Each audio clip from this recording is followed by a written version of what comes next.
afternoon, everyone. This is your boy, Saxman, and this is another episode of Saxman Russaw Show, breaking news. Listen, I'm going to have a little fun with your boy, Joe Biden, before we get into the news. I got some news that I want to share, some video. But first, I want to make you laugh a little bit about your boy, Joe Biden.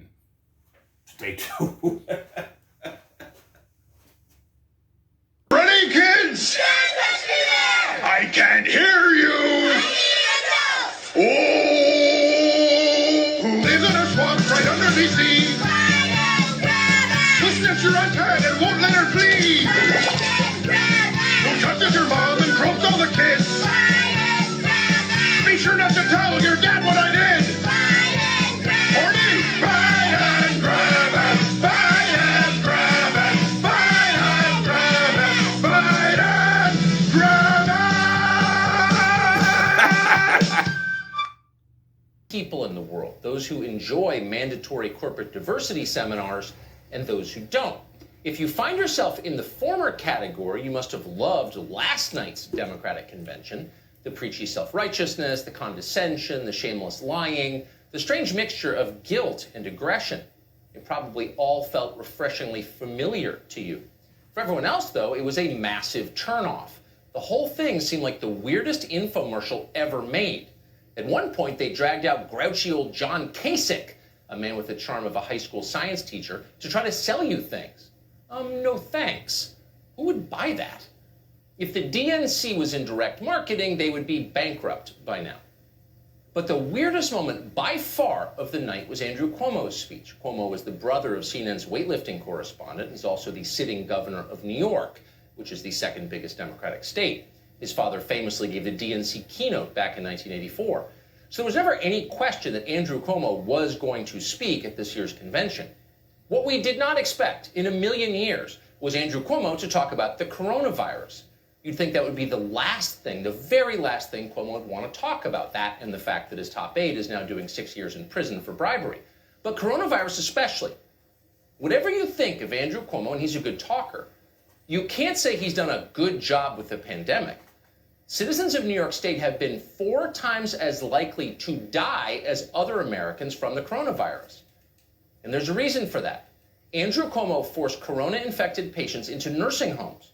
Many thousands perished as a result of that decision. It is possible that no leader on earth mishandled the coronavirus outbreak as profoundly as Andrew Cuomo did. A man with integrity would have resigned immediately. Cuomo refused to do that. Now he brags about it, literally. Last night, Cuomo told the audience what a great job he did managing the coronavirus. Nobody laughed at him. They applauded, like they agreed. The whole thing was like watching Jeffrey Epstein boast about his internship program. You could barely believe it was happening, but it was. Here's part of it. New Yorkers were ground zero for the COVID virus and have gone from one of the highest infection rates on the globe to one of the lowest. We climbed the impossible mountain, and right now we are on the other side. Our nation is in crisis, and in many ways, COVID is just a metaphor. A virus attacks when the body is weak and when it cannot defend itself. The European virus infected the Northeast while the White House was still fixated on China. As they proved their way failed, we proved that our way succeeded. And for all the pain and all the tears, our way worked. And it was beautiful. The European virus? Huh? Oh, right. The deadly pathogen that escaped from a lab in Luxembourg last winter. Those damn Europeans, always infecting us with their diseases. If only they would stop eating bats. What world is this? It's a world of such pure dishonesty that all reference points have disappeared from sight. There are no facts left, only assertions. Andrew Cuomo says the way he handled the coronavirus was, quote, beautiful. And so it was. Cuomo declared it. It's now reality. This is a very specific style of political rhetoric. It's a departure from what we had before. Politicians used to try to convince you of things. The assumption was you were in charge. You were the voter, which is to say you were the boss. If they wanted the job, they had to win you over. It turned out to be a cumbersome process, so they've abandoned it now. Now they just browbeat you into accepting their program. If you don't like their program, it's your fault. You're the bad guy. You're immoral. Michelle Obama could teach a master's class in this mode of communication. Last night, she delivered a taped address from her $11 million estate on Martha's Vineyard. Michelle Obama, it's fair to say, has done pretty well for herself. But what she wanted you to know last night was that she is still a victim, she and everyone who looks like her. So shut up and accept her dominion over you. Watch. And here at home, as George Floyd, Breonna Taylor, and a never-ending list of innocent people of color continue to be murdered, stating the simple fact that a Black Life Matters is still met with derision from the nation's highest office. Now, we don't want to be too harsh about this. We're not lawyers, but we understand the constitutional limits of the First Amendment in this country is now defined. No shouting fire in a crowded theater, no criticizing Michelle Obama. Right. We know that. So we're going to say this as gently as possible, meaning absolutely no disrespect and, of course, being certain to pronounce everyone's name correctly. But what you just heard was a total and complete crock. A never-ending list of innocent people of color continue to be murdered? That's what Michelle Obama told us. Yeah, by other black people. No. So far this year, there have been a total of 8 unarmed black men killed by police in this country. And hundreds of black people killed by other black people. 8. Hundreds. Last year, there was a total of 14. So what Michelle Obama just told you is a total lie, a calculated lie, a lie designed to make America more fearful, more angry, more divided, and thereby help her candidate win. That's what Michelle Obama just did. But pretty much no one pointed out last night they were too afraid to. Because as Michelle Obama made very clear, if you disagree with what she says, you are a bigot. Donald Trump is the wrong president for our country. He has had more than enough time to prove that he can do the job, but he is clearly in over his head. Your husband had 8 years. My message won't be heard by some people. We Yeah, live in a nation by the that people is that's woke. deeply divided, and I am a black woman. A black man. Speaking at the Democratic convention. Right.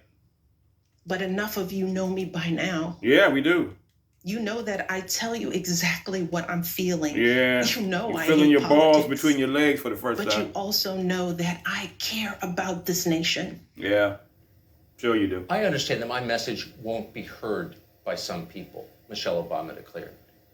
Why won't they hear her message? Right. Well, because they're bad people. That's Right, why. right. Half the country is evil. They hate me for my race, says the woman whose husband was elected by that very same country twice in a row, Right. hence allowing her to buy an $11 million spread on Martha's Vineyard, Right. from which she lectures the plebes. And by the way, if Michelle Obama, quote, hates politics so much, why is she giving a political speech at a political convention? Isn't there anything else to do on Martha's Vineyard in the summer?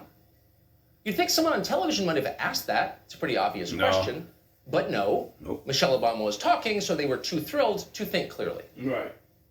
Michelle Obama was riveting, one of the best speeches I've heard her give, and I've heard her give many speeches. It's not only that she was emotional and a mother and seemed to be a truth teller. She is clearly one of the most talented political minds of our time right now. She's also this kind of pop culture figure who also kind of comes across as your favorite next door neighbor. She doesn't come across as a politician. She comes across as a mother and patriot. She wasn't just putting the president down.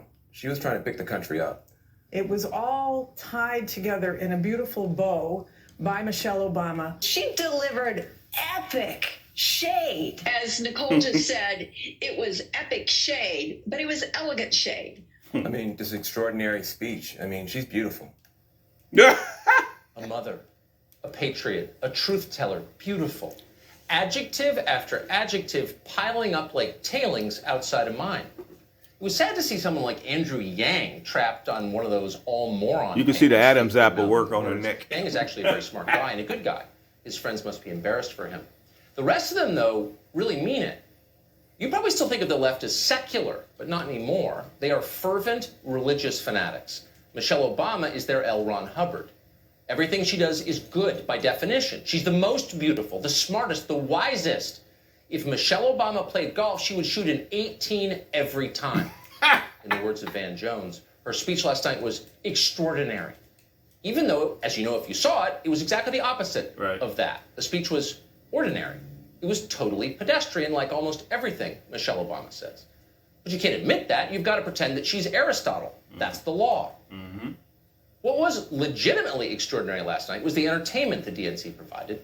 Most of the networks didn't show that. They cut away after Michelle Obama finished speaking. They couldn't wait to start slobbering over her. But the cameras did keep rolling, and the few who stuck around were treated to this.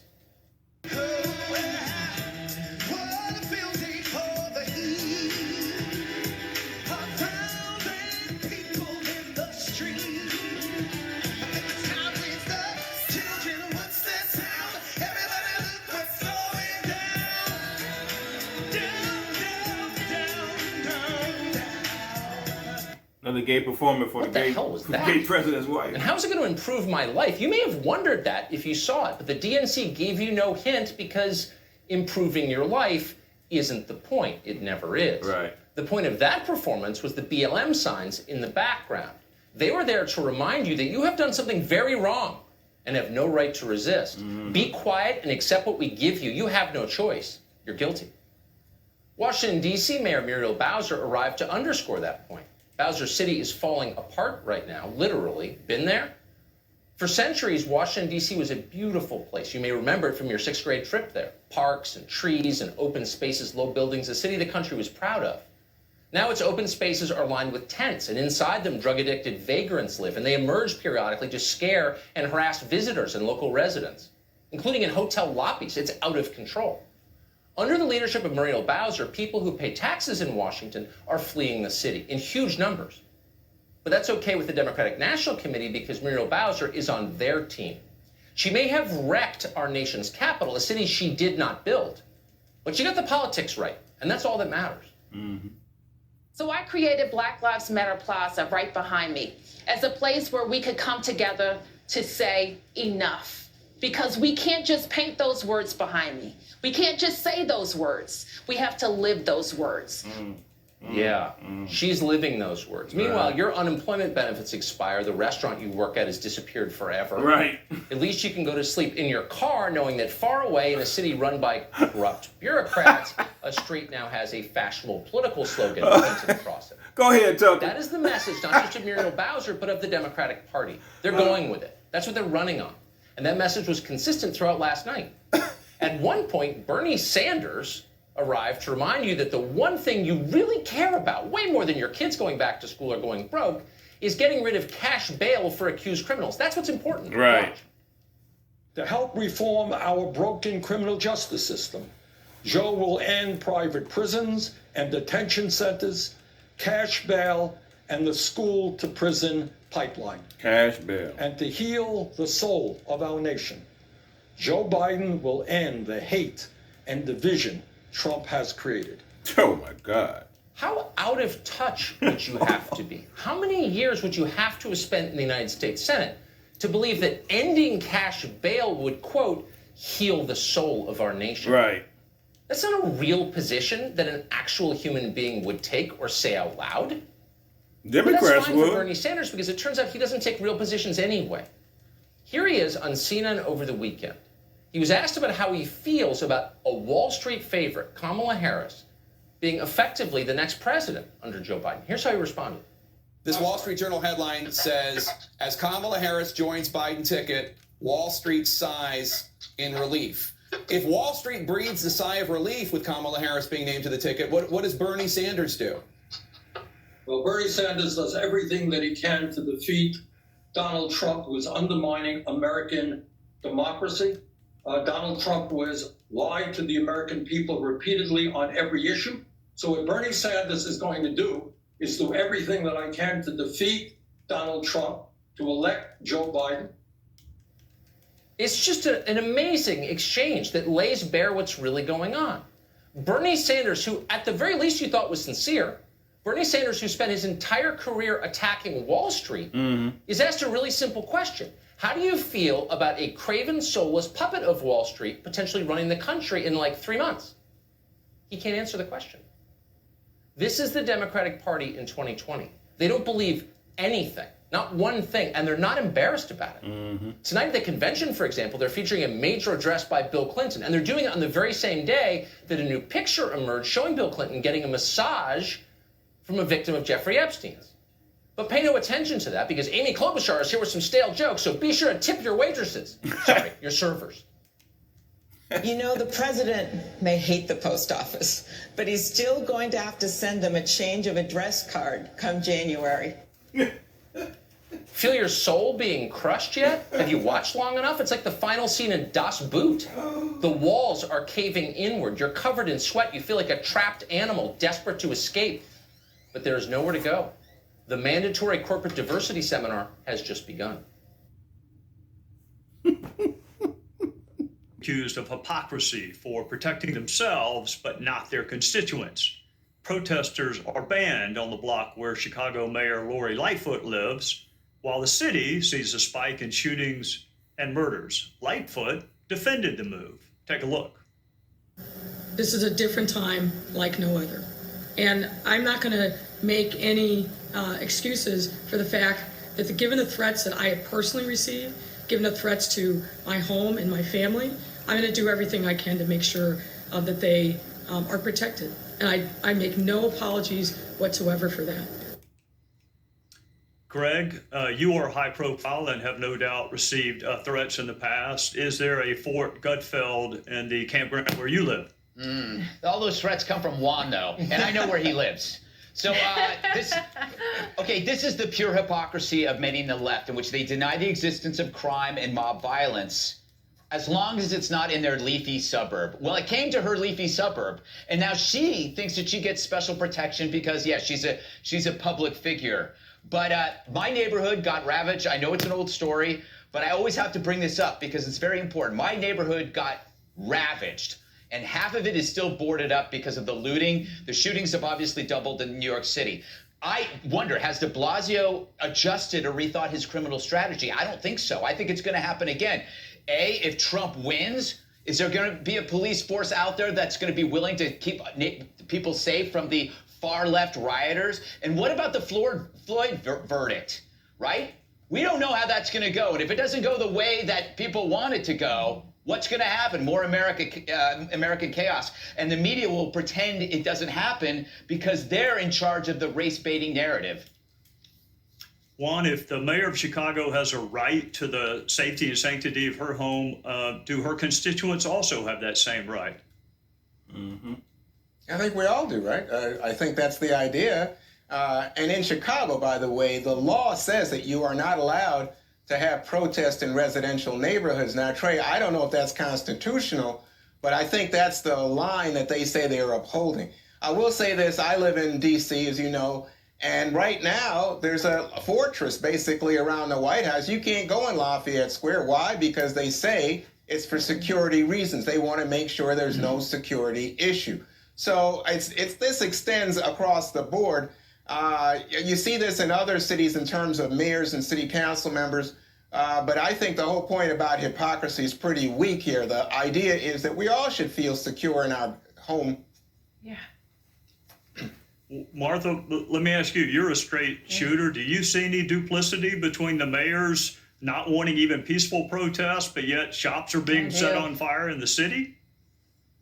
I do. I mean, why does she get protection and she's not pushing for protection for these other stores, these people who've owned their businesses their whole lives, who got the windows kicked in and they've got to start over, for the urban families who don't have police on their corners the way they used to, or some of them have just adopted a different posture because they're terrified of what might happen if they actually show up for the call and, you know, something gets misinterpreted, which does happen in some of these cases, not in all of them. Some of them are legitimate abuse in some of these cases. But, you know, so those things need to be recognized in a big way. Remember, this is also the mayor who went to get her hair done when she told everyone else that the salons needed to be closed because she said, you know, I'm the mayor, you know, so I get to do this. One thing about Washington, D.C. and Jefferson and Jackson Square in front of the White House. I was just there the other day. I run in that area a lot. It breaks my heart, Juan. The reason that whole thing is cordoned off is because it's been destroyed. The windows are broken.